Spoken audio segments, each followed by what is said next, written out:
UPSC నుంచి civil services సంబంధించినటువంటి 2026కి సంబంధించినటువంటి నోటిఫికేషన్ విడుదలైంది. అదేవిధంగా ఐఎఫ్ఎస్ మనకు ఇండియన్ ఫారెస్ట్ సర్వీసెస్ సంబంధించినటువంటి ఉద్యోగాలకు సంబంధించిన నోటిఫికేషన్ కూడా మనకు రిలీజ్ చేయడం జరిగింది. సో, వీటికి సంబంధించిన దరఖాస్తు ప్రక్రియ ఫిబ్రవరి 4వ తేదీ నుంచి ఫిబ్రవరి 24 వరకు యూపీఎస్సీ అఫీషియల్ వెబ్‌సైట్‌లో అందుబాటులో ఉంటుంది. అయితే ఈసారి కొన్ని కొత్త నిబంధనలనేది తీసుకురావడం జరిగింది. సో, ఒకసారి ఆ నిబంధనలు ఏంటి అనే విషయాల గురించి ఇక్కడ చూసేటువంటి ప్రయత్నం చేద్దాము. అయితే మనకు ఇప్పుడు వచ్చినటువంటి కొత్త నోటిఫికేషన్ రూల్ ప్రకారం ఐఏఎస్ గాని, లేకుంటే ఐపీఎస్ గాని, లేకుంటే ఐఎఫ్ఎస్ గాని, లేకుంటే ఇతర పోస్టులకు సంబంధించిన అంటే గ్రూప్ ఏ సంబంధించిన పోస్టులు ఏవైతే ఉన్నాయో వీరందరికీ ఇది ఒక పెద్ద షాకింగ్ అని చెప్పుకోవచ్చు. అంటే ఆల్రెడీ ఎంపికైనటువంటి అభ్యర్థులు ఎవరైతే ఉంటారో వీరందరికీ ఒక షాకింగ్ అని చెప్పుకోవచ్చు. గతంలో ఐఏఎస్ గానివ్వండి, ఐపీఎస్ కానివ్వండి, ఐఎఫ్ఎస్ కానివ్వండి ఏ పోస్ట్‌కి ఎంపికైనప్పటికీ ఎన్ని సార్లైనా మళ్ళీ అటెంప్ట్ ఇవ్వడానికి ఒక అవకాశం ఉండేది. అంటే ఫర్ ఎగ్జాంపుల్ అంటే జనరల్ కేటగిరీకి చెందినటువంటి అభ్యర్థులకు 6 అటెంప్ట్‌లు ఉన్నట్లయితే ఫస్ట్ అటెంప్ట్‌లో లేకపోతే సెకండ్ అటెంప్ట్‌లో వారు గనుక ఎంపికైనట్లయితే ఆ మిగిలిన అటెంప్ట్‌లో కూడా వారు మళ్ళీ రాయడానికి అవకాశం అనేది ఉండేది.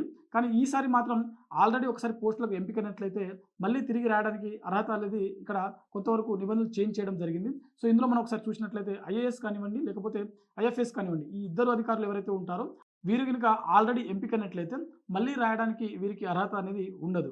అయితే ఇక్కడ కొన్ని రూల్స్ అది ఏ విధంగా ఉంటుందనంటే ఫర్ ఎగ్జాంపుల్ ఈ ఏడాది 2026 సంబంధించినటువంటి అప్లికేషన్ ప్రాసెస్‌లో మీరు గనుక నమోదు చేసుకోవాలనుకున్నట్లయితే మీరు ఈ సివిల్ సర్వీసెస్ ప్రిలిమినరీ ఎగ్జామ్ కంటే ముందు ఒకవేళ మీరు 2025కి సంబంధించిన పోస్టులకు సంబంధించినటువంటి ఎంపిక జాబితాలో మీరు ఉన్నట్లయితే మీరు ఈ ప్రిలిమినరీ ఎగ్జామ్ అనేది రాయడానికి అనర్హులు.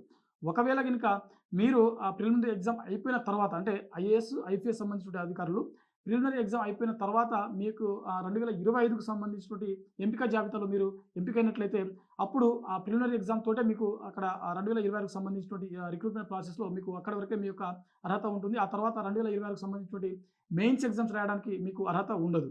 అదేవిధంగా ఒకవేళ మెయిన్స్ అయిపోయిన తర్వాత గనుక 2025కి సంబంధించిన నోటిఫికేషన్‌లో మీరు ఎంపికైనట్లుగా ప్రకటించడం జరిగినట్లయితే అప్పుడు కూడా మీరు మెయిన్స్ 2026కి సంబంధించిన మెయిన్స్ రిజల్ట్‌లో మీరు క్వాలిఫై అయినప్పటికీ కూడా మీ యొక్క క్వాలిఫికేషన్ ఏదైతే ఉందో దాన్ని అక్కడ ప్రకటించరనమాట. సో, అక్కడితోటి ఆపడం జరుగుతుంది.